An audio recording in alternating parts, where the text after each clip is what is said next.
Fala, seus geeks, eu sou o Bruno e esse é o Seja Geek Multiversão, o quadro onde a gente mostra as versões mais bizarras, poderosas e esquisitas dos nossos heróis e vilões. Bora conferir a versão de hoje. Se o Homem-Aranha trocasse os prédios iluminados de Nova York por becos escuros cheios de fumaça, no meio de uma cidade mergulhada na corrupção e na crise econômica. Imagina Peter Parker vestindo um sobretudo preto, chapéu, máscara sem cor e com um revólver nas mãos.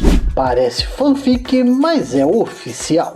Hoje a gente vai falar do Spider-Man Noir, uma das versões mais sombrias e estilosas do Aranha. Uma mistura de super-herói com detetive de filme antigo, tudo ambientado na década de 30. Se prepara porque essa variante é puro clima de crime, mistério e vingança. O Spider-Man Noir surgiu nas HQs em 2009 numa minissérie chamada Spider-Man Noir, publicada pela Marvel. Essa versão faz parte do selo Marvel Noir, uma linha que reimagina heróis clássicos em cenários inspirados pelos filmes noir dos anos 30 e 40. O visual dele é inconfundível. Peter Parker de sobretudo, óculos com lentes brancas e um clima sempre sombrio. Nada de uniforme colorido ou piadinhas durante as lutas.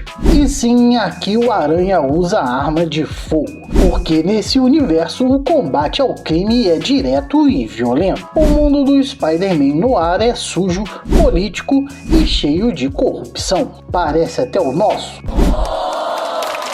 Tudo começa na Nova York da Grande Depressão. A cidade está afundada na pobreza, com gangues e políticos corruptos controlando tudo. Peter Parker desse universo é um jovem jornalista freelancer, criado pela tia May, que aqui é uma ativista social.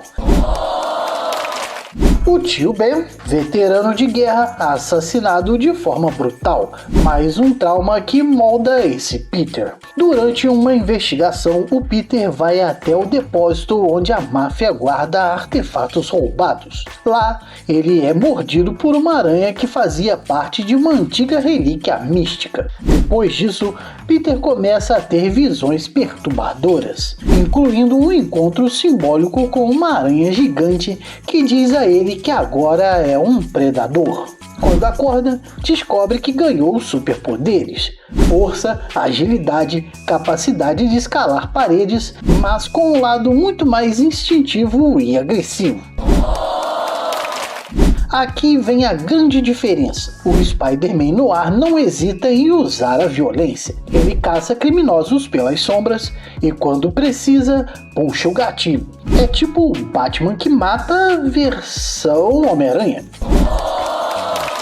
Os vilões clássicos também ganharam versões à altura. O Duende Verde é um mafioso monstruoso. O Abutre virou um canibal psicótico. E o Kraven é retratado como um caçador de humanos nas ruas de Nova York.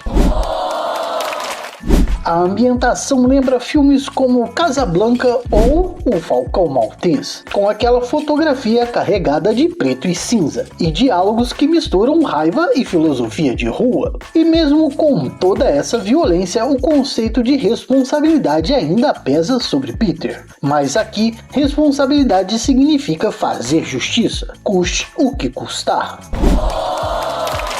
O sucesso do Spider-Man Noir rendeu mais duas minisséries, Eyes Without a Face, de 2010, e Twilight a Babylon, de 2020. Nos games ele apareceu como personagem jogável em Spider-Man Shattered Dimension, de 2010. O gameplay focava em furtividade com ataques pelas sombras.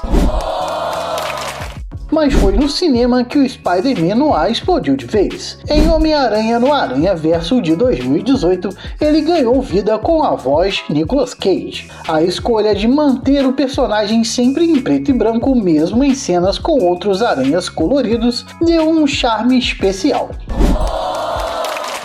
Frases filosóficas, drama exagerado e aquele jeito de detetive dos anos 30 fizeram o público se apaixonar pela variante. Recentemente foi anunciado que Spider-Man Noir vai ganhar uma série live action, produzida pela Amazon e a Sony Pictures. É a série do Spider-Man que não pode chamar ele de Spider-Man, é só Noir. E aí, o que você acha do Spider-Man Noir? Curtiu essa pegada mais sombria e violenta? Ou prefere o bom e velho Peter Parker piadista de sempre? Comenta aí, quero saber qual variante do Aranha você acha mais estilosa. E se gostou, já deixa o like e ativa esse sininho. E amanhã tem mais conteúdo aqui no canal. Eu sou o Bruno, esse é o Seja Geek e lembre-se, seja preto e branco, seja colorido, seja geek.